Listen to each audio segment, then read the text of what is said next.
All right, it is the time for to call the meeting to order. As I call the meeting to order, I would just like to wish all of you that are daughters. I'm assuming you're all daughters, those of you that are female. Today is National Daughters Day. Really?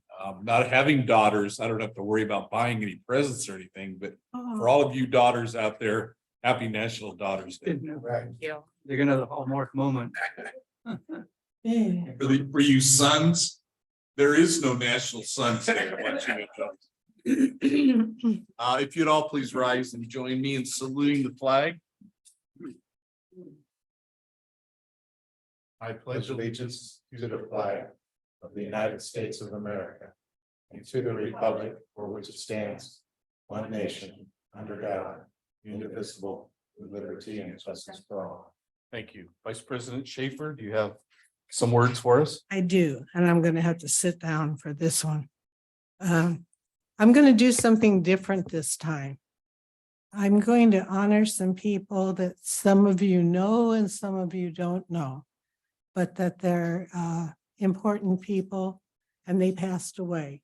And I think that sanitary district should recognize them too, because we were in with the city at the time when all this. So start out with, it's Norma Herzog, which a lot of you might know or might heard of her before. And she was the mayor of our city. And she served our city very well. She owned and operated a nursery school in Costa Mesa.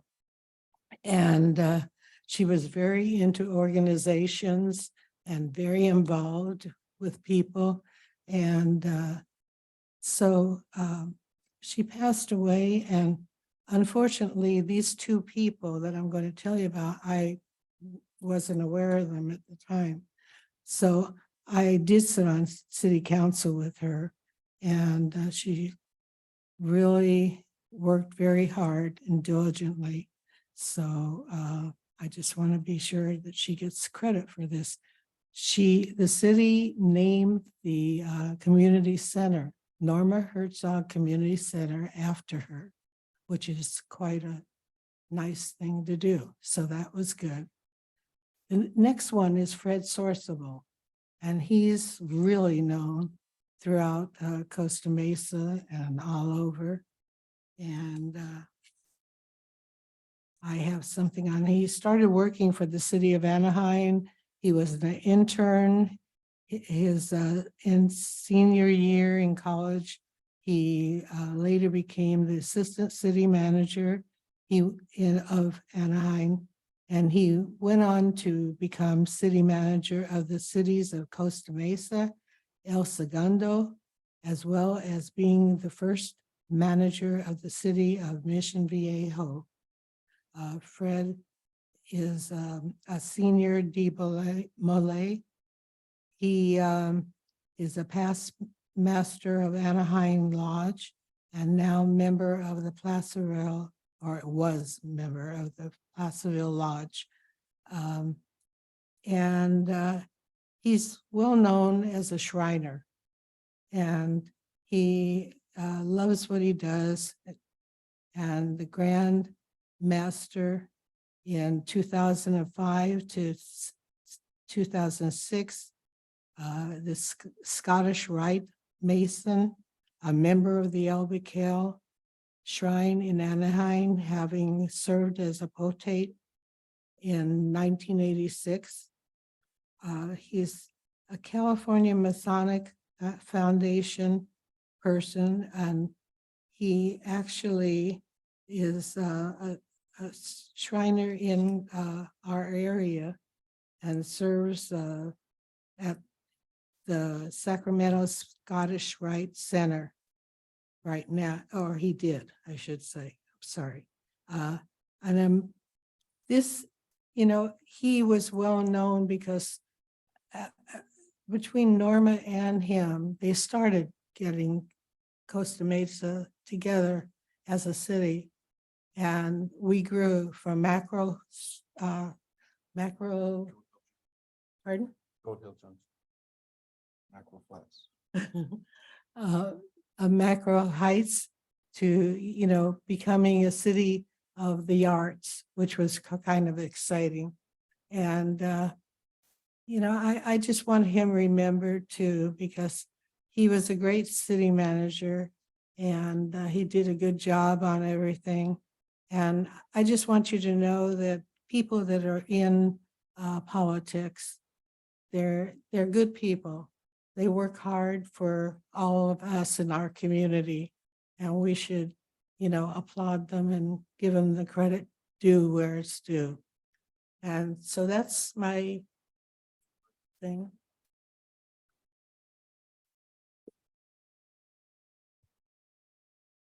To two really important Costa Mesa pioneers, and Norma being the first lady mayor of the city of Costa Mesa. Fred used to march in the fish fry parade with the Shriners. Yeah. And they always wore those curly little shoes like you see the Shriners wear. He's a good guy, really good guy. Okay, that me. Can we have a roll call, please, Madam Clerk? Yes, Director Brett Eccles, Here. Vice Secretary Robert Uten, Here. Secretary Arthur Perry. Here. Vice President Arlene Schaefer. Here. President Michael Schaefer. I'm here as well, thank you. Any late communications? Just the written communications received by Mr. Mosher that was disseminated to the board. Mr. Mosher's comments were all dedicated to item E1, so if there's any questions, we'll save those for then. Any ceremonial matters or presentations? Thank you. Public comments, it's the time set aside for those in the audience to make comments not on the agenda, but within the jurisdiction of the district. Our members will have an opportunity to address the board of those items, and we'll have up to 4 minutes. And we do have one public comment. Mr. Silva, if you'd like to go to the podium, and we'll welcome you back to our headquarters, Mike. Thank you. I promise you, Arlene and I did not compare notes. You'll see why. So I really appreciate you guys giving me the time and let me address you. I'll try to keep it together. You'll see why. I live in Santa Ana now, and my wife says the plants are better at the Costa Mesa Home Depot. So I get the the Google Maps out and I drive there. When I come around the corner on, is it West Wilson Street, 174? There's the Rob Hamer City Yard. Woo. Ryan, Good, man. Bob was probably my first client 35 years ago. And he was a mentor to me as another civil engineer. He's about 5 years older than me. He was so fair to me as a young man. I just had to come and thank you for naming that yard after him. That's really all I had to say. You guys did a fantastic thing. Thanks, Mike. We miss Rob dearly, and I can tell you do too. So thanks for the kind. It was an easy thing to do to name the yard after Rob. So, and coincidentally, was it this summer, right? His daughters got to come out. Yeah, just a few weeks ago, his daughters were spending vacation here in Newport Beach, and we reached out. They reached out to us in 2020. We were going to give them a tour, but that was COVID, so we had to delay it. And so they reached out to us again when they were in California, and we were able to give the daughters and their families a thorough tour of the yard and pictures of their dad, and they really appreciated that. Thanks, Mike. Well said. Okay. We have no other public comments except under item E1, so we'll save that for then. Thanks, Mike. Good to see you. Keep trash flowing, buddy. Consent calendar, are there any items to be pulled from the consent calendar? I move for the consent calendar to be accepted as presented. I'll second it. Discussion on the consent calendar? All those in favor? Aye. Opposed? Motion passes unanimously. Thank you. No public hearings this evening, Scott? General manager report, we'll move to item E1, and it's all yours, Scott. Thank you, Mr. President. So on July 12th of 2023, the Board of Directors and the Citizens Advisory Committee held a joint meeting to discuss the possibility of the board of directors establishing term limits attaches a copy of the July 12th staff report to kind of refresh your memories. But the board did direct the CAC to continue the discussion and if possible, make any recommendations to the board. So on September 13th, the Citizens Advisory Committee did continue the discussion about term limits for the board of directors. There was new information that was presented to the Citizens Advisory Committees. One was the deadlines to submit qualifying ballot initiatives. And that was March 5th, 2024 is the deadline for the primary elections, which is held on October 26th. And then for the November 5th general election, the deadline is August 9th, 2024. And then in addition, which is also attached in your staff report, the CAC received information on board benefit packages. There was comments made during the joint meeting that elected officials get lucrative packages or nice package, benefit packages. And so we did a survey of all the governance bodies that in Costa Mesa, which includes, Costa Mesa Sanitary District, City of Costa Mesa, Mesa Water District, City of Costa Mesa, City of Newport Beach, Irvine Ranch Water District, and in the school district. And you see in your attachment, all those elected officials, all those governing bodies receive health benefits, they receive retirement, they receive some life insurance, but this board of directors receives none of that. All the board receives is a stipend. Now, there was one question that came in, and I didn't know at the time on September 13th, why was the board receive $1 a month for deferred compensation? That explanation is in your staff report. You can go back way back 2011. The board was considering adding participating in health benefits for the district. The district staff, we participate in CalPERS health benefits plan, and during that plan, they do allow non-retirement, non-CalPERS members to enroll, but you have to be in a deferred comp plan. At the time, the board wasn't participating in deferred comp, so that's why the board decided to contribute $1 a month to board members. So if the board does want to participate in the health benefit program, they can. The item was brought back, I think, a few years later. As it's mentioned in the staff report, the decision was a 2-2 in an absence. So that item, if the board still wants to consider participating in health benefits, you have that options. You also have the option to terminate if you want to, but in the staff report, you do terminate, then there's another 5 years to participate in that program. And then finally, staff did present to the CAC the history of elections in this district. And in the past 11 elections, I think 5 of those 11, there was at least one incumbent that would have been reelected, because prior to 2018, 2020, it was at-large elections, right? So you either have 2 members running for election or 3 members. So there were times where there might not have been enough challengers, so there was guaranteed at least one board member would have been elected. So this information was shared to the Citizens Advisory Committee, and in the end, the committee voted 5-1-1 to recommend the board of directors pursue establishing term limits for governing body of CMSD, and they also pursue reestablishing term limits for the Citizens Advisory Committee. So there was discussion at the CAC meeting. Why should the CAC recommend term limits when the CAC was advocating abolishing term limits for themselves? They thought it was kind of hypocritical. So the last minute, there was a motion to have the board also reconsider reestablishing term limits for the CAC as well. So the recommendation was to continue pursuing term limits for the board and reestablishing term limits for the CAC. That concludes my presentation. So staff is seeking direction from the board. You have a couple of options. You can not do anything. Not do anything is one option. You can direct staff to report back with more information, or you can proceed and maybe have the district council look into further about what it takes to initiate, put a ballot on the initiative. What would it take for us to do that, if we can at all? So happy to answer any questions you may have. Just real quick, I have I guess it's a question under item 3. I was at the CAC meeting last week, whatever it was.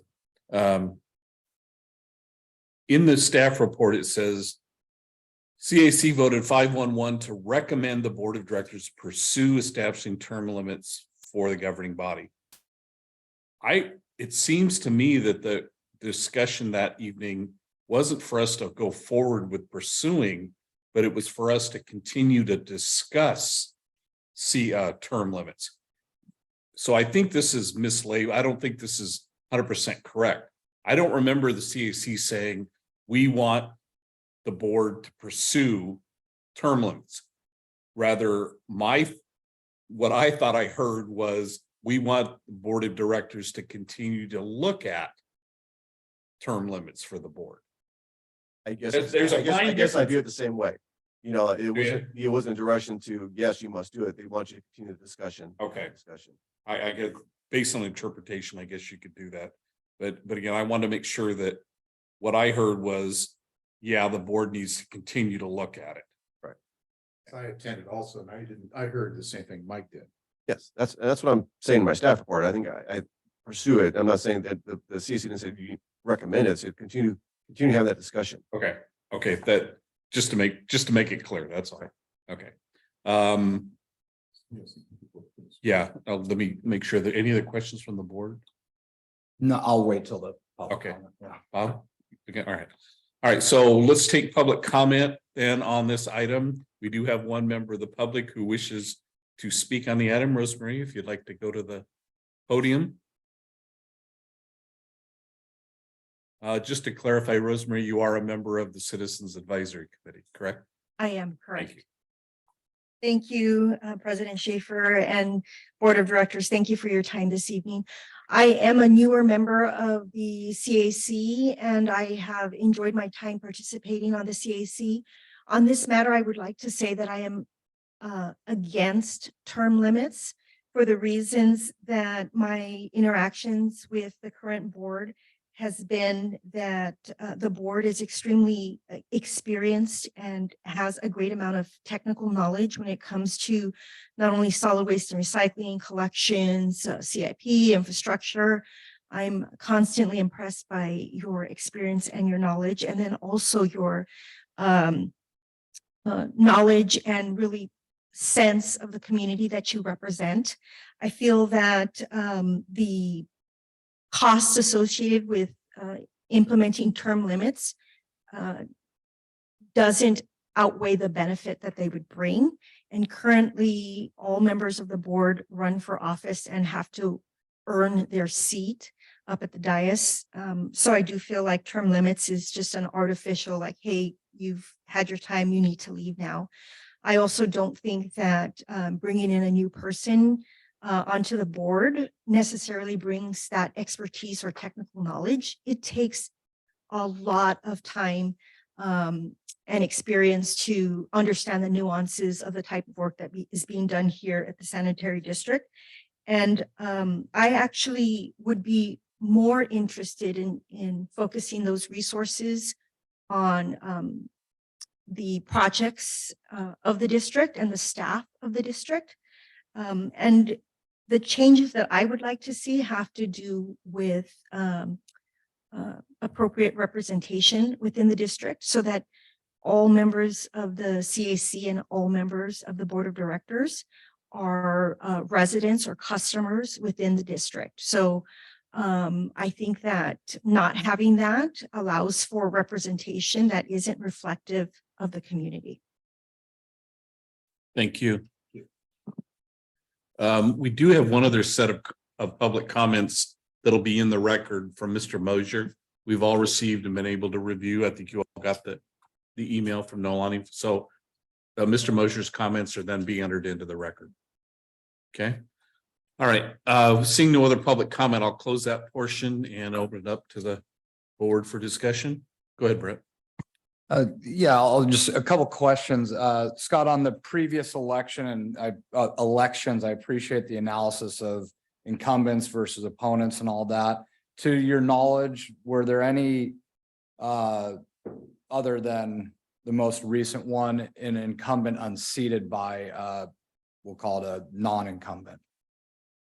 Yes, there was. If I can pull that up. I think it was the 2010 elections. Vice President Schaefer was defeated. Okay, got it. What makes got elected, and an incumbent, Dan Worthington, did not get elected in the 06 election. that's true too. Yeah. Got it. Cool. And then, well, I'll say two things. First, I strongly do believe in some sort of term limits, and I agree with the public comments by Rosemary with institutional knowledge. And I think term limits, we always, or at least I always consider of like 2 terms, 4-year terms. That's what we all know. I'm not necessarily in favor of that because of the points raised by the member of the public, but some sort of 3-term, 3 consecutive term, even a 4, something like that, that we're talking 12, plus, 16 type years. That's a lot of institutional knowledge. I think based on what I heard from President Schaefer and the CAC, I wasn't there, but I did watch it, but thank you for clarifying their intention. I think we do owe it based on their recommendations, and Mr. Mosher made a point that usually when these go to the ballot boxes, they usually pass, to at least proceed with further investigation. Like, I would like to know, we kind of have a general idea of cost, but what would this look like in a really complete staff report? Is like, okay, here's option 1 at putting on the primary, which probably is not happening, but a general election. Here's an option with a 3-term, a 4-term max.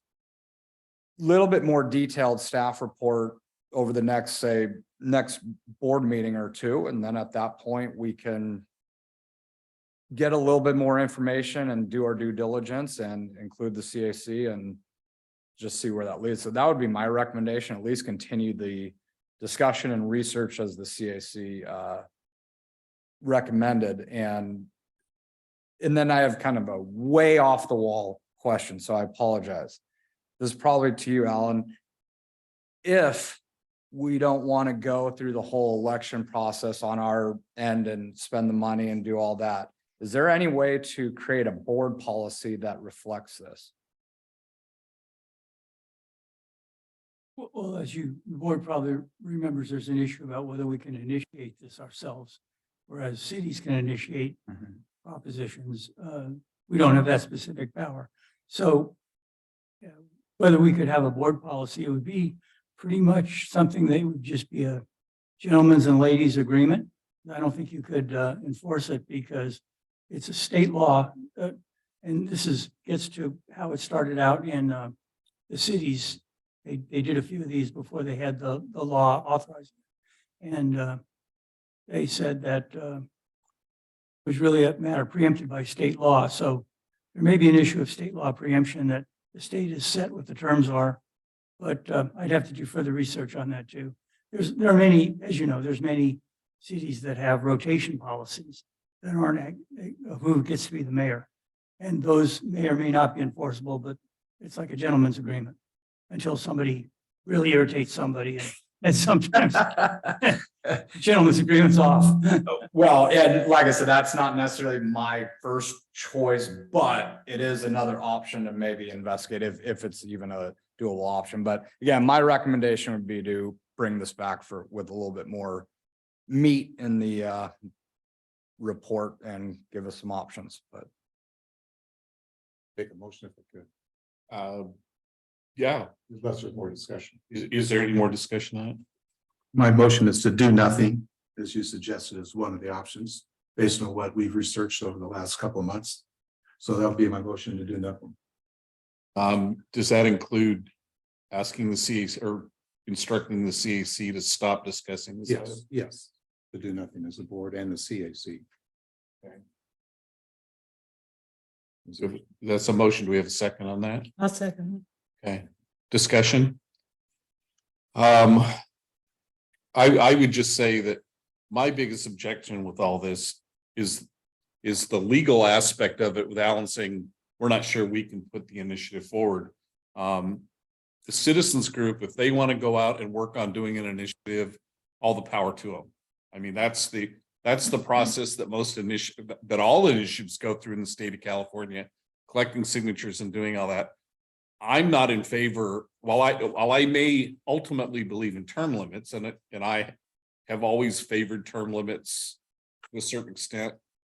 I don't want to put public funds out there to do an initiative that may or may not be needed and isn't really used in the special district world. Right or wrong, I just don't want to spend the money to do that, so I will support the motion. Any other discussion? All those in favor? Aye. Opposed? No. Okay, we have a vote of 4-1 to end the discussion regarding term limits for the board. That enough direction, Scott? Okay. All right, let's move to the engineers report. Thank you, President. There's a few things I want to cover tonight. Number one, the County of Orange is almost completed with the roadway paving down off of Mesa Drive and Irvine Avenue. And as part of that, we did our first project, 337 air vacuum release project for the year, and we completed it pretty quickly.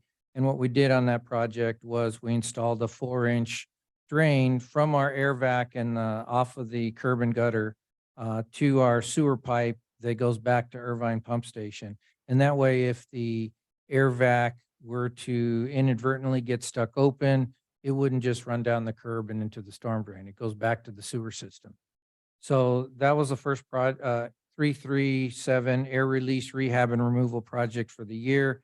We may conduct another one. I've got to look at a few other projects before we move forward with that. Our first brick manhole rehab project was done for the year. Once the fair was over, the contractor got started and he basically put in all the liners. I think we had 20 some odd liners that he had to install. And he did that in about a 2-week period. West Bluff, I'm hoping that we make the award this evening. And then if so, the award, the work will get started in earnest sometime in October. And I believe that we will be out and about probably, I'm going to say late winter, we'll be done with the construction work. The headquarters landscaping project, weeds are growing back again, but we should be starting the first Tuesday of October. The contractor will be moving on site and we'll start to see some real work being done. The contractor has been making submittals and we're working with them on getting the project ready to go. Eldon Emergency Bypass, that project it will be starting here in about a week or so out on Eldon. I think we're ready to go except for the city permitting.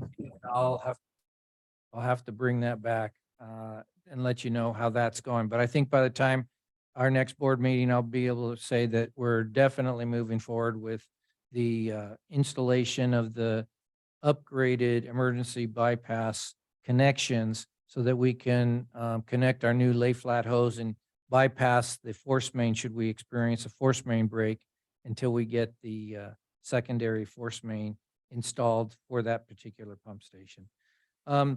Couple of side notes. Steve Cano provided information at the board study session about Tri-State. There were 2 takeaways that I wanted to share with you. Number one, they both have to do with artificial intelligence. The first system, you install basically flow sensors and flow monitors throughout your sewer system. The system learns what your daily high flow is, low flow, normal flows, various water levels throughout the day. And then it actually anticipates and tells you about a week or 2 out before you're going to have an overflow. And that way you have a half a chance of getting your crew out and clearing any blockages. I'm very interested in that. I don't have any idea what the costs are, but it is something that a couple of agencies have actually implemented. But interestingly enough, AI is out there and supposedly helpful. Second AI project is, as you are aware, our agency CCTVs all of our sewer pipe on a 1 and 10-year interval. In about 2-3 years, we'll be up to be CCTVing our whole system again. and looking to see what the condition is. And we look for changes, we look for new things. We want to see if things are stable and maybe we can work around them and do more critical repairs with our money rather than just blindly doing all repairs. So what I learned is that there is an artificial intelligence software out there now that takes videos and the cameras used are twice as fast. So you finish CCTVing your system in half the time. And it takes about a tenth of the time to code. So for example, it may take 30 to 40 minutes to CCTV and code 300-foot section of pipe. Basically with the artificial intelligence and the new cameras now, you could basically CCTV that pipeline in about 30, 40 seconds. And then it takes about a tenth of the time to do the coding work and a 99% accuracy as opposed to 82% accurate by human coding. So I think those two AI instruments are very interesting to me. They have potential in our agency, and I'm looking forward to looking into that over the next year or so. And then the last thing I wanted to say is that about a couple weeks ago now, I guess, time flies, I went through and was recertified in NASCO training. So I guess I've just renewed my certification that helps me look at, or tells, I guess, you that I can look at CCTV and I know what I'm looking at. So that concludes my report. Any questions for me? Is there a test on that you passed, or are we just supposed to assume that you're? Absolutely. There's actually 3 exams, 3 portions of the certifications and 3 exams, and it takes 3 days to go through the training class. Congratulations. Good. Thank you. Thank you for your dedication to the district for that. Yeah. Thank you. Anything else for Mark? Did we already approve the 10% contingency of? Oh, no, my next item. Okay, I'll move on to the next item then. Sorry, I thought we are taking them one at a time. Sorry. I'm going to be asking you to approve awarding the West Bluff Pump Station rehabilitation. Along with that, we need to adopt the CEQA determination, award a contract, and I like to ask for our contingency up front and get approval so that we can spend that money. The project generally consists of mechanically rehabilitating the West Bluff Pump Station. We'll be basically installing new pumps, new piping, new valves, everything mechanical. We had a new hatch that we want to install on the pump station. What we realized when we started to prepare the designs is the electrical panel is way too close. It's essentially bumped up against our wet well, and the National Electric Code and the National Fire Protection Association or agency, they all require the electrical panel and any source of ignition to be at least 10 feet away from any open sewage source. And so as part of this project, we had to relocate or remove or replace that control panel. Our initial thought was, let's put a new panel in. I thought it was very, very difficult to basically remove and relocate an electrical panel with all the wires and everything in there. I don't know if you've looked into our panels, but there's probably several hundred miles of wires and control wires in these cabinets. We opened bids on May 25th. We had basically one bid in the amount of $430,000. As information, the engineer's estimate for this project was $270,000. We had 6 general contractors, 1 electrical contractor, a trench and safety supplier, all on site for the mandatory pre-bid meeting. And I'm just really disappointed that we only got one bid out of this. In looking over the bids, we realized that probably half or more of the bid was the electrical work that we had requested. And so as allowed by ordinance, I and Mike Benish from RBH, we met with GCI constructors on several occasions. We asked them if they had any suggestions. We asked them for their recommendations. We also removed some items, including we were going to put basically a new light out there. And when we looked at what we needed to get this project to go. We removed everything that we really, I guess we'll say was nice to have instead of needed to have. And so things like we eliminated concrete, and the value engineering recommendation from GCI was let's put compacted base back in. So around the pump station, around the relocated electrical panel, we'll put in base now. The contractor, I thought was charging us a little more for removing the tree, but they were concerned that removing the tree would somehow damage the retaining wall next to the tree. Our district, we have a district tree arborist that comes in. They do much work for us in the yard here when we have trees. We got an estimate, and the estimate was quite a bit less expensive. So we removed that from the contractor's work and did that work ourselves. And so when we all said and done, the proposed changes reduced the price by $133,700, and the revised bid proposal is now $296,300, and that's down from $430,000. That seems to be very reasonable based on Mike's review and my review of all of the items, and knowing the information that we know now and talking with some of the contractors. I guess to be candid, some of the contractors neglected to bid because they thought the electrical work was way too consuming. And so, and I guess they were worried that, number one, it wasn't in a public street and they're working within, the second item was that they're working within private property, because this whole entire project is within an easement on an HOA property. And so they were very concerned with the HOA. And I guess they've had bad luck working with HOAs on public works type projects.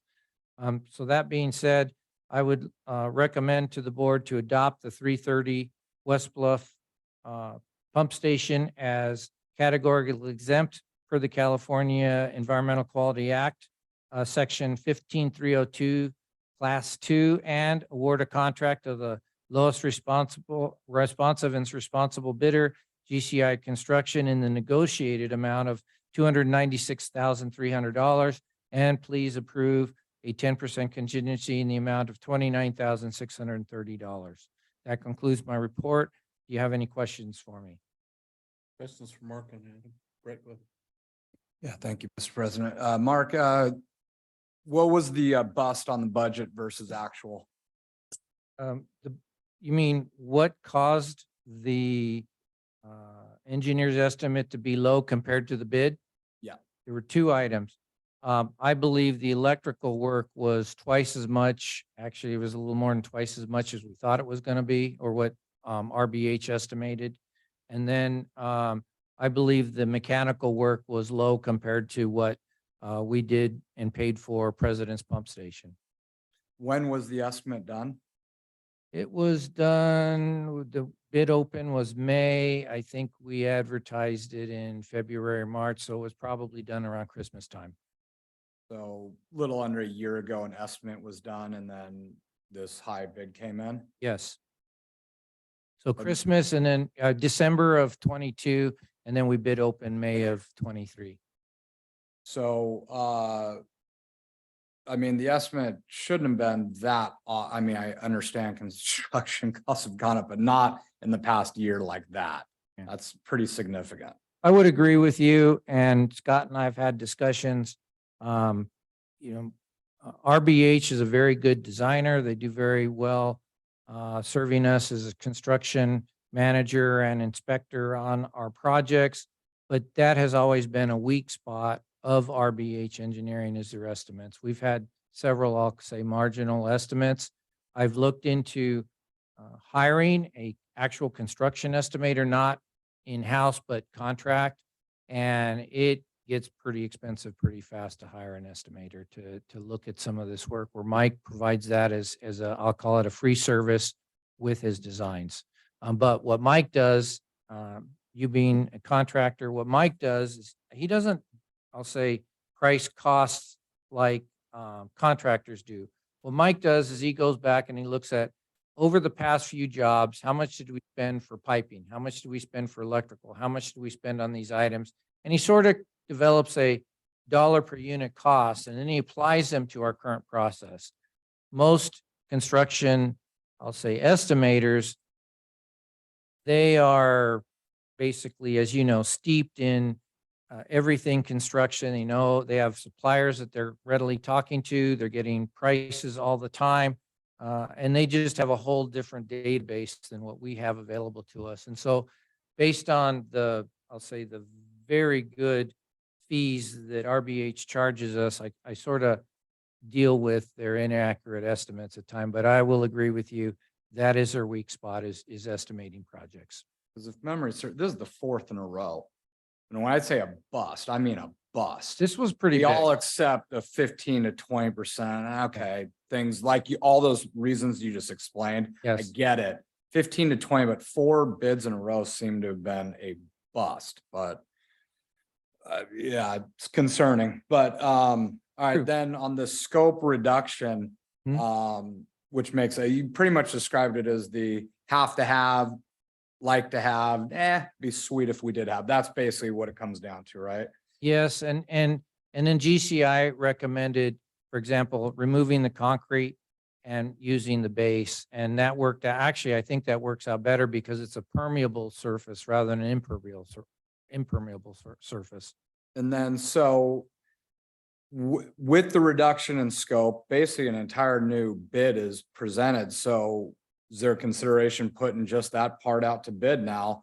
Because there may have been other contractors who didn't want to bid it because of the electrical or didn't want to bid it because of the whatever it might have been. Like I said, there were two. Yes, we can certainly do that. I'm happy to entertain that if that's what the board of directors requests tonight. I will again reiterate, there were 2 items why contractors either didn't propose or chose not to propose. One, it was in an HOA area, and I guess they weren't very interested in that. And then 2, like you said, the electrical work. I guess electricians are very hard to find right now, and it's I don't know that we're going to get any better electrical bids other than now we have a different scope of work for that portion. But the other portion is basically pretty close, I'm going to say. I mean, the HOA, I get it because it's insurance. That's all it comes down to is your insurance exclusions, things like that is what I'm going to assume is the HOA problem. I don't know. But I would recommend, I mean, you've drastically changed a scope. So if I'm bidding now, I might actually look at it and bid it. Not me personally, but if I was one of the contractors, think it'd be worth doing since it is so, even I understand negotiating with a single bidder, guess who wins? So I would recommend putting it out to rebid. That's all I had. Thanks. Are we trending in a way, kind of to tag it, I agree with the HOAs, it's either the insurance or the nuisance factor. There's so many of them that say, we don't want that noise, or we don't want that dirt or whatever. But are we trending? Are we going to start seeing more and more of this as contractors who are not aware of rising costs? I mean, it's all over the place. I mean, are we going to start seeing that in bids where contractors just don't know what they're bidding on, or they know what they're bidding on. They're not aware of the actual cost of things that are going to be coming through? Well, I think the contractors actually know what things cost. I believe in this case, it has to do with the nuisance complaints and dealing with the HOA from that perspective, because there is no requirement for us to get on our easement and do work. So we don't, it's not like there's insurance that we have to get on behalf of the HOA, and we cover any claims, or the, contractor will cover any claims, and we'll deal with the contractor if something were to get damaged on the HOA property. However, that being said, I believe construction trends are finally coming off. I don't think there is jumping around like they were, I would say, even 12 months ago. They are stabilizing.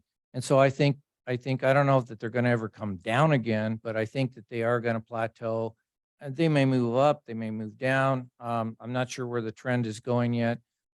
Director Eccles may have some comment on that, but I think we're going to things are going to get better moving forward from a cost perspective. At least we'll be able to anticipate what the costs are going to be.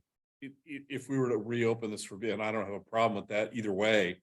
Is this a project that we can afford to rebid on it? We're already talking, what, 8 months since the original bid? Is this something, are we under the gun with any of this? Or can a rebid be done and still get the work done without risking some other things? Well, this station, again, I'm happy to do whatever the board recommends and approves this evening, or whatever work direction you give us. However, that being said, this project is coming to the end of its useful life. In fact, it's already there. We bought pumps 18 months ago. I purchased pumps, which the board of directors approved us purchasing. This project really needs to move forward, and don't want to say it's neglected, but they're deferring, our staff has been deferring maintenance in anticipation of this project. So I really would recommend moving this project forward. I don't believe that we'd get too much better bids than what GCI has did on the negotiated contract work. And a good example of that is the 343 Eldon emergency bypass work.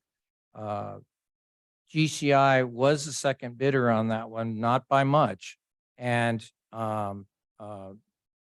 they are very good to work with, give us a good price. And I thought in earnest, they had really good suggestions.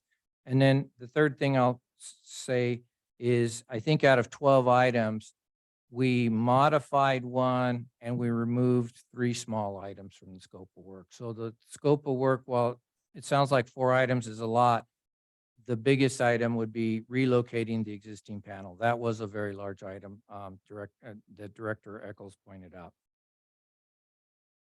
Okay. Other questions for Mark on this, anybody?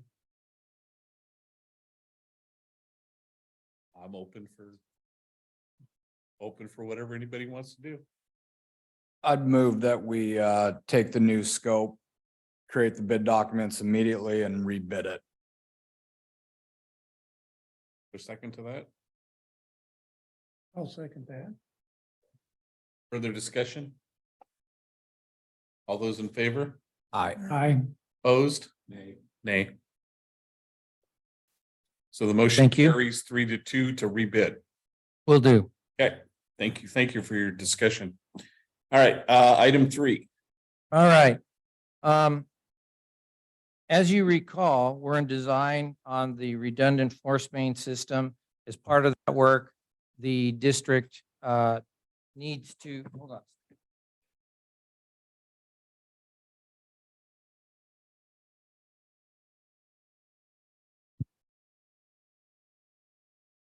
So as part of the work, the districts needs to do a condition assessment. Go to the first slide, second slide, please.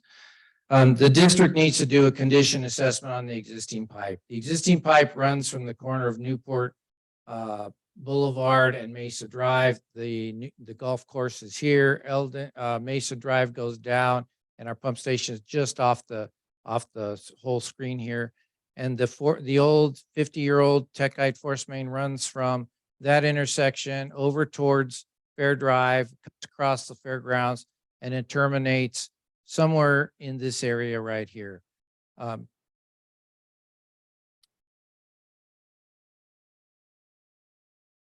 We had hired Torres Engineering to work in this area, and our thought was we get in the middle of this pipeline right in here, we knock a hole in it, and we basically send a camera this way and we send a camera this way. And that was our thought. To do that work was $42,000. We bid it, and Torres Sanitation was the low bidder. We went ahead and awarded this just before the fair. So we had the fair moratorium, and in the meantime, the contractor was getting parts, materials, getting ready to go. And the week after the fair, we wasn't the week after, it's probably, maybe a week and a half, 23rd of August, we moved on to the site. Fairgrounds gave us permission to move in. We opened up a hole on this site, and lo and behold, around 12 or 12:30 in the afternoon, we found a gusher of water and the gusher of water quickly inundated the trench, ran down the gutter and into a storm drain inlet. And in the meantime, the inspector and our folks on site basically called in the wastewater crews. We set up containment. We started vacuuming everything, thinking that we had a sewage spill. Once we got everything under control, vacuumed up and handled, we realized that the system is not connected to our live sewer wastewater system. And so we were kind of took a breath for a second, but then we realized we have this thing full of water. The water that came out was relatively clear, had no odor to it. It actually looked like drinking water, to be quite candid with you. And so immediately we contacted the city and said, we're going to have to get in at this intersection, which is the lower end, do the same operation there, but this time knowing that the pipe is full of water, we were going to have a vacuum truck out there and we were going to get ready to vacuum any water that's in that pipe, because nobody wants that water to get into the storm drain system or to somehow get onto the freeway. And then when we did, after we had sucked out as much water out of this pit as we could, we then were able to we couldn't put a camera in down or upstream, I guess I'll say, but we were able to put a camera downstream, and we realized this bend point and this bend point caused a problem. And so we couldn't get and evaluate this here. So this section of our old 50-year-old Techite pipe. What I did is I came back to the office, told Scott what had happened, told him that we've got an issue where we have to, we're going to have to pay Torres to either pull off the site and pull on, or we could keep them going. But somehow we had to deal with our project, because now I've got things open and the fairgrounds wants to get the trench closed. And so we talked to the city, they let us out in the street, and we went forward with urgent/emergency work to drain the pipe and do the condition assessment work.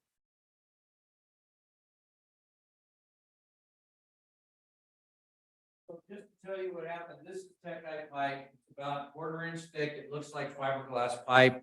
And this is the pipe that basically shattered when we touched it. Historically, Techite pipe was a great new invention back about 50 years ago. Several agencies installed it, but we very, very quickly, while it can handle pressure, what it didn't handle very well was shock load. And that's the problem that we ran into. So anyway, we moved forward. City gave us authorization to go in on Newport Boulevard. We knocked a hole in that pipe, drained out the water, did the work, and then we came back to the fair site, and we cut a hole right in here on the pavement. Next slide. So this is the hole that we cut in Fair Drive. Next slide. This is the hole. There's not a lot of lights on Newport Boulevard at Mesa. Next slide. And then this is us removing the water from the old Techite pipe. So this is the vacuum truck, and we were removing probably around 2,000 to 2,500 gallons of water out of the old pipeline. Next slide. This is the repair that we made, the temporary repair that we made. Next slide. And basically we put everything back up, buried the pipes, and we started with our paving job, and we just completed the paving because the city wanted us to get those pits closed up as soon as possible. I am coming to you after the fact to approve a change order number 2. Historically, we gave the contractor a $42,000 contract. I issued and requested the general manager to approve a $5,700 change order to pothole and measure the pipeline so that we can get the appropriate valves and appurtenance for that break-in. And then when everything happened, we got a quote that night. Torres Sanitation, I keep calling them engineering. Torres Sanitation. Basically, the next morning we met with them. They gave us a price for the fair site. They gave us a price for the Newport Beach Mesa site. And you'll notice that each site is half the price for the construction, initial construction access. And the reason for that price was because they're already on site. Their backhoe was already there. All the equipment that they need was all on site. All they needed to do was perform several hours, 2 nights of extra work and the extra traffic control. And then we did get a credit for parts that we did not use because they came up with an alternative to close up the pipe differently than what we had thought. And so altogether, the contract work was $71,800. Next slide. This is a storm drain that all the water went into when we broke open the pipe and it was full of water. Next slide. What had happened was after we got our video camera in, what we found is right up in here, just like what we did, we found another one of these in the side of the pipe, several hundred feet, I'll say, towards the discharge side of the pipe. And we think that over 28 years, irrigation and rainwater seeped into our pipeline and filled up the pipeline to that defect that somebody else caused in our pipeline. And so this water surface was actually above the the pavement surface in the fairgrounds. As you know, that area of the fairgrounds, the parking lot is sort of depressed a little bit. I'm going to say probably 3-4 feet compared to Newport Boulevard. And so this water level was higher than the pavement, and that's why it came out and went down into the storm drain. Next slide. This is a video, part of the video, but looks like the teeth of a backhoe hit the pipe. It wasn't our backhoe. It was somebody else doing some other work sometime within the last 28 years. And you could see the tooth mark here and a tooth mark there from the backhoe. Next slide. So my recommendation this evening is to approve the change order number 2 of the 341 Eldon Force Main Redundancy Construction Access to the Techite Pipe Agreement with Torres Sanitation, also known as Alex Torres, sole proprietor, in the amount of $24,100. Next slide. That concludes my report. May I answer your questions? Whose backhoe hit? We don't know. I mean, there's no way to know. Oh, you're talking about the Marks. the teeth mark in that? No, we have no way of knowing. Going back in history, I talked to the Keith over at the fairgrounds. He's the superintendent for the fairgrounds. He said he doesn't remember anybody doing any work out there. But I assure you that up until the time we removed this pipe, that pipe was in service. We basically drained it when we put the new ductile iron pipe in. We drained it, we sealed it off. There should have been no water in this pipeline when we went in there, but nobody knows anything. So that Techite pipe that runs along, that's normally got sewer flowing in it. Used to, way back in the It's, day. that was my neck. It's that line is sitting dormant. Yes. 50 years ago, we installed it. I think it's this year, 50 years, actually. 28 years ago, we removed it from service because of the potential for this thing to split open. As we saw, it's very easily splits open.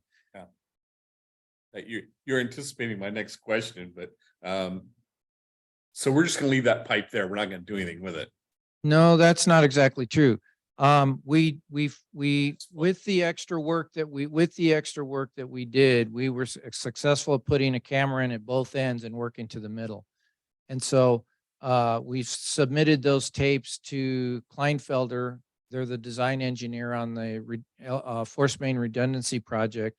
And they basically say it looks pretty good, but they want Carollo engineers to review the tapes because Carollo is actually designing the, I'm going to say, non-dig repair if we can do something with this pipe. They're going to do the detailed evaluation investigation using the condition assessment that we provided. That's all them. part of your Eldon. That's all that's already part of their contract. That's okay. Now you're starting to ring bells in my, see, 50 years used to seem like a long time. It doesn't seem like a long time anymore. So Brett, you had a question. You stole my first one, so good job. So then just real quick, was this a T&M change order or a fixed price change order? I'm going to have to tell you T&M officially, but I played hardball with Torres Sanitation and I had them give me a price. Got But it. officially it's a T&M project because it was deemed an emergency. And that's what, so I'm assuming that included like double time at night, things like that. They didn't charge us double time. They charged us time and a half. Good job. Got it wherever you can. Okay, any other questions for Mark on this? Have a motion and do whichever way. Anybody? I'll move approval of project 341.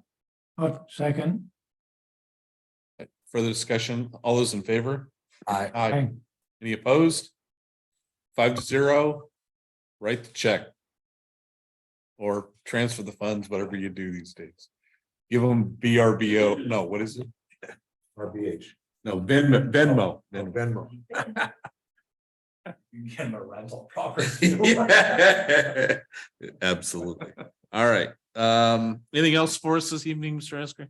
Thank you. Good job. Mark Davis. No items this evening, Mr. President. Thank you, sir. Counselor, anything for the good of the order? Yes, for the good of the order, Mr. President, I wanted to talk a little bit about campaign contributions and what happened in the city of Anaheim. A little cautionary tale there.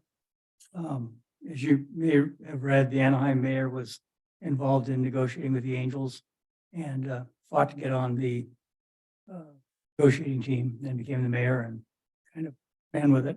And while he was in closed session, apparently, and I say apparently because he pretty well admitted all of this, he was feeding the Angels and their lawyer and their negotiating team the information of what the city's position was.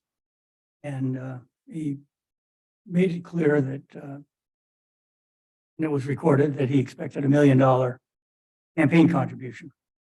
And of course, the FBI found out about all of that after some digging, and he's going to plead guilty to 4 counts. One is obstruction of justice. He destroyed emails in which he submitted the term sheet to the other side. Wire fraud, and 2 counts of making false statements to the FBI. And just remember, if you don't remember anything else, Martha Stewart should have warned all of us that even if you did nothing wrong, do not lie to a federal agent. Yes. You go to jail for that, even though you did nothing wrong. The other thing is we need to be careful. Anything that involves the Angels stinks. I mean, don't get involved with them in any way, shape, or form. So, sorry. He also destroyed some confidential bargaining position sheets and he participated. The interesting thing is they had these mock city council meetings, Yeah. which the Angels lawyer and 3 council members and city staff were all practicing what they'd say in the hearing, public hearing. And even developing zingers and things like that, where, if the public says this, we say this, and we shut them down. And I mean, they really had it slick and polished. And so that all came out too, but can I just jump on it? Because that to me was so curious about the mock city council meetings. Because there was only, I believe, 3 council members, the Brown Act didn't necessarily apply to the numbers of people. What was violated by the mock, other than common sense, but what legally? I'm not sure what because these are federal charges, that Right. were brought. So it's not like it's the Brown Act and state law charges and all that. So I really don't have an answer for that. Like you said, it's just really, I mean, it looks like it's maybe it was that led into the wire fraud charges that. And then the one council member was invited but didn't attend. And it's just like, oh my goodness. Yeah. You remember, is it public knowledge which council members they were? I don't have that information yet. Yeah, I think it would be public. I have a good idea. I think I know. Trying to know where the split on the council was. Yes, exactly. Not sure that's, everybody was on one side, did anything wrong, but. They'll have to take their pictures down in the Anaheim Stadium. When the city has a public booth or box or whatever, they have like 4 of them that the city can rent out, and they have their pictures in there. Except for the former mayor, his picture was taken down real fast. I mean, it was not long ago that campaign contributions weren't, you really didn't get in too much trouble with campaign contributions. It was, they took money as income or a gift or something, but campaign contributions used to be a little bit, it was okay, somebody wants something, they give you some money, and then the public can judge for themselves whether they want to vote for that public agency official. But nowadays with it started out with the Hub case, Hub versus Compton, where they said the donation was just too close to the vote on the trash contract, that it was either bribery or extortion. And bribery is when the contractor wants the job, so he gives you the money. Extortion is when you're the official and you say, if you want this job, you give me the Be the money. money. So, and now, of course, we have the FPVC rule. All this stuff happened after Bell. Bell is kind of like the beacon of what not to do. And these guys are still doing stuff like this. I don't get it. Common sense doesn't prevail. That's all I wanted to share. It Thank sounds like you. you're That's- very, very aware of it. So thank you. Just another black mark on the Angels. Check it off. Shohei could have paid for that. I like the Angels. Okay. Can you tell I'm bitter about my ball team? I'll have to be a Dodger fan. Okay, thanks, Alan. Local meetings? Bob, you talking about? Actually, the Orange County 10 District will be next Wednesday. There's 28 items on the agenda. Half of them are from the Operations Committee. A couple of them of interest. There's going to be a final reading, I believe, on reimbursement for the directors. There's 25 directors. And they're raising the fee from $212.50 per meeting to $300 a meeting. And if you're interested, there's a pretty extensive list of how much different districts pay. And it's all over the place, from a very low monthly fee to upwards of over $300 a meeting. The also,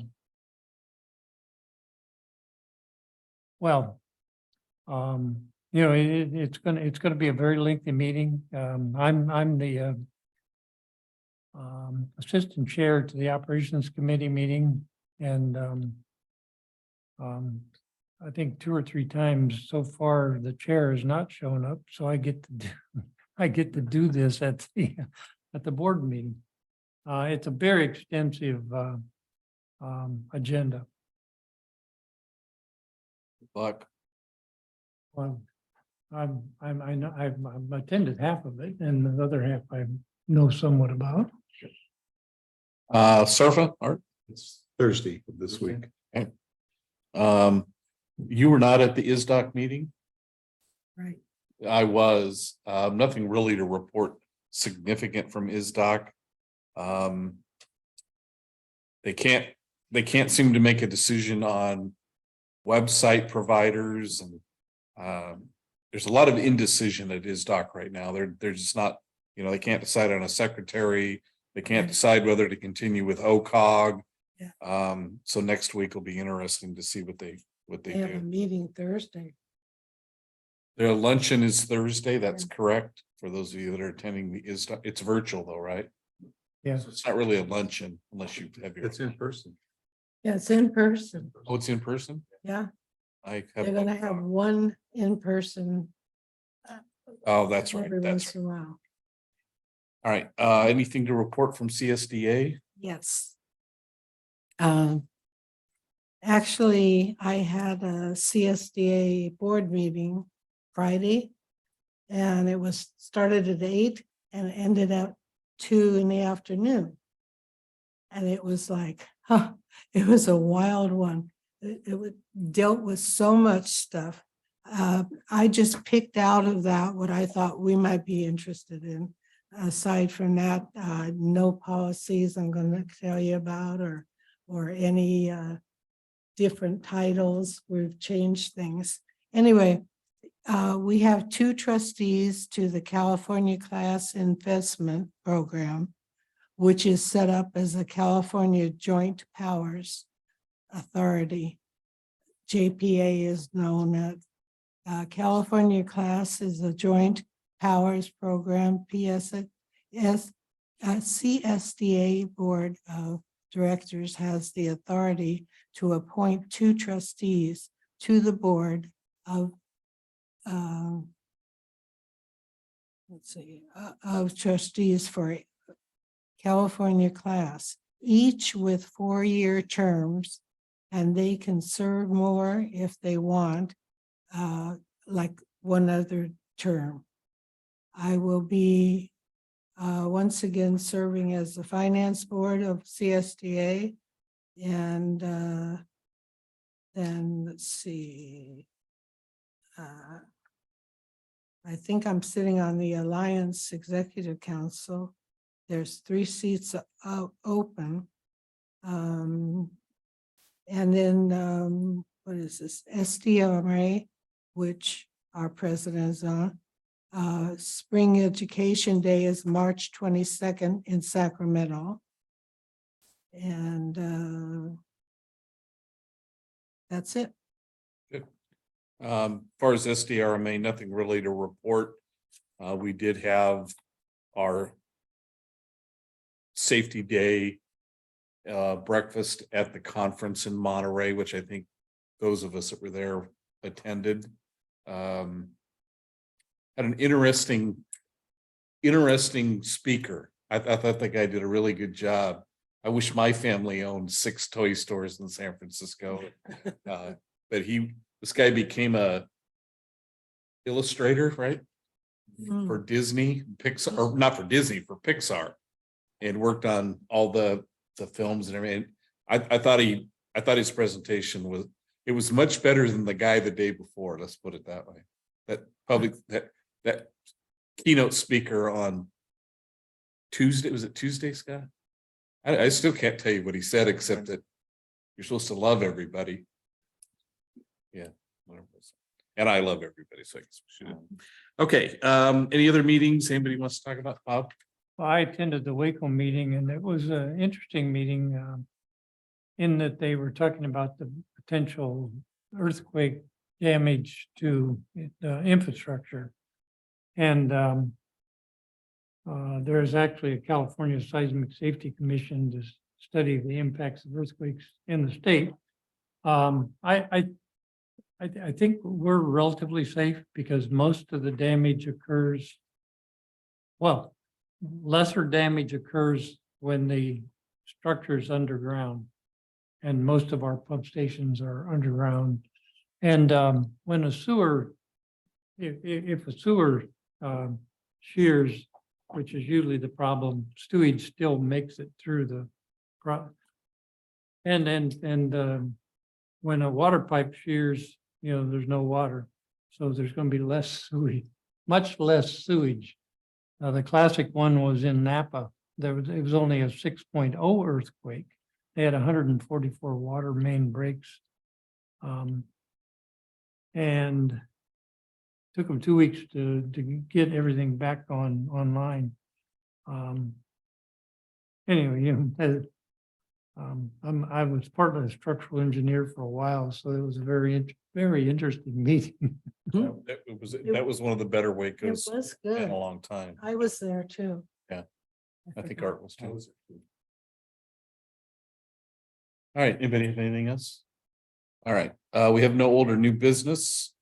Oral communications and director comments. Any comments from any? Go ahead, Brad. Thank you, Mr. President. Just completely unrelated, but good community news. A local boy, who some may know, but his grandfather, good friend of mine, who unfortunately passed recently, but the Knapp family, their son Jake Knapp, just qualified to get his PGA Tour card, which is quite an accomplishment for anyone who follows professional golf. And You know who coached him in high school? there you go. First PGA player, right? So Oh, no? Oh, he's got many and long list. They became Yeah. teaching pros, not players. Yeah, Oh, okay. there you go. But I saw the clip of them giving him his ID on YouTube or Facebook. very cool. And for anyone to qualify for the PGA Tour, it's not an easy lifestyle to get to that. So congrats to the Knapp family and Jake specifically. And I joked with some, and the funny thing was, for at least last year, they've been listing his residence as Newport Beach, and that of course is incorrect. And they changed it this weekend to Costa Mesa, so Costa Mesa pride there. And I said, his grandfather just hit his first ever 350-yard drive today in heaven. So he was, I know he's up there happy. So just a good piece of community news and. The former longer that Yeah. top 30 Corn Ferry Tour members move on to PGA. Jake went from 13th to 11th from this last weekend. Yeah. And I think he's Yeah. probably over $400,000 in income from the tournament so far, and he has one more tournament to go Yeah. with the Corn Ferry Tour. Yeah. So he's been really successful. He's good. Well, he was 7. He was my most valuable player in the summer league because we used to play all the courses in the summer against different, like Base of Verde and other courses. He was my most valuable at 7 years old. So he's worked really hard. He's a Very cool. he's a really cute kid. Always been a cute kid. Yeah. Very good. Yeah, based on the attending that earthquake or seismic seminar in Waco, Scott, I would recommend that. I know we participate in the earthquake shakeout. I would say that staff training based on their home emergency preparedness would make them feel more comfortable to get back in to help us if there is a major That's a good earthquake. idea. Real good idea. And so I've just finished reading it and so I'm buying my extra water and different things. Should have done a long time ago, but having done that research, I would recommend that staff be trained in those things to strategically plan what to do and have the supplies, so they can get in here more quickly or feel more comfortable coming in to assist the districts. If you decide to go, if there's needing help through the California Earthquake Authority, they will provide me with, it's like a backpack kit. I can get a couple of those that you can show people as example. I'll go ahead and order those from CEA and give those to you. That's good. There's just no cost for them. Add it to your go bag. Yeah. Love a good go bag for a variety of reasons. All right. Well, if there's nothing else, I will say that tapping into the sports thing, my grandson Logan scored 2 touchdowns in his flag football league last Friday. So Logan, if you're out there, he's not listening. He's in Temecula. Anyway. It might be. Okay. Staff, anything? Any other comments from staff? Thank you all for your good work. We appreciate it. With that, we're adjourned.